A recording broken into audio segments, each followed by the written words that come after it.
जय जगन्नाथ। 1 एप्रिल ओडिशा दिवस ठारू 14 एप्रिल ओडिया नववर्ष पर्यंत यही 14 दिन आमे ओडिया पक्ष भावे पालन करुछु। यही पक्षर प्रत्येक मुहूर्त सबु ओडियांक पई स्वाभिमान संस्कृति परंपरा और अस्मिता को नहीं प्रेरणार समय हेउ।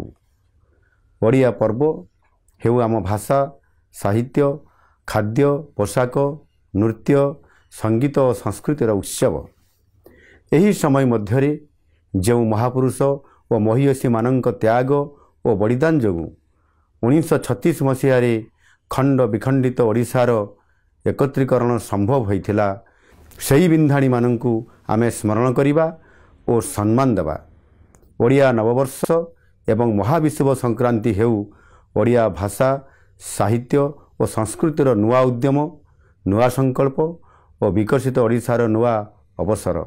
आसंतु मन प्राण हृदय रे ओडिया हवा। ओडिया भाषा साहित्य खाद्य पोशाक एवं संस्कृति को आम दैनंदिन जीवनर अंश करिबा एवं एक स्वाभिमानी ओडिशा गढ़िबा। आसंतु उत्साह सहित गाँ सहर और प्रत्येक घरे 1 एप्रिल रु 14 एप्रिल जाए ओडिया पक्ष पालन करिबा। धन्यवाद।